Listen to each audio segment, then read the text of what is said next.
Telangana CM ఎవరు అవుతారు అని అనుకుంటున్నావు? కేసీఆర్. కేసీఆర్. ఎందుకు కేసీఆర్?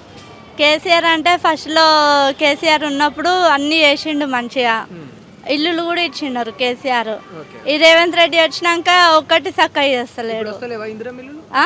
ఇందిరా మిల్లులు వస్తున్నాయి, అది ఉన్న వాళ్ళకి ఇస్తున్నారు, లేని వాళ్ళకి ఇస్తలేరు. అట్లా అంటే మా మమ్మీ మేము చిన్నగా ఉన్నప్పటి నుంచి అప్లై చేసింది.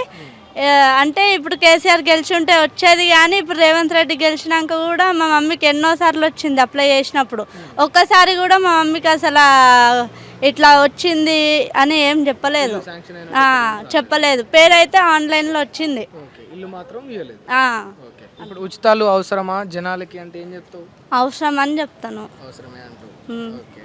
సరే, ఒక మాట చెప్పి, ఇప్పుడు ఇల్లులు కూల్చి చేసే డెవలప్మెంట్ ఏదైతే ఉందో ఆ డెవలప్మెంట్ని కోరుకుంటారా వద్దంటారా? ఇల్లులు కూల్ చేసి మరి ఇప్పుడు డెవలప్మెంట్ చేస్తా ఉన్నారు కదా, అది తప్పు కదా. కూల్చి మరి ఇప్పుడు డెవలప్మెంట్ చేయాలంటే ఓ 4 ఇల్లు పోవాలి అని అంటుండు ముఖ్యమంత్రి సార్.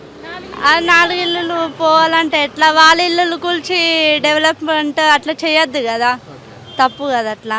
అంటే ఆయన గవర్నమెంట్ సీఎం కాబట్టి ఆయనది సపరేట్గా ఉంటాయి కదా అన్న కొన్ని స్థలాలు అని, అక్కడ వేసుకోవాలి పోయి. ఓకే. ఎక్కడైతే గవర్నమెంట్ అక్కడ వేసుకోవాలి. వేరే వాళ్ళ ఇల్లులు కూలగొట్టి వాళ్ళ ఇల్లుల్లో వేరే ఇట్లా కట్టి వీళ్ళకి ఇయ్యుడు అది కరెక్ట్ కాదు ఎక్కడైనా సరే.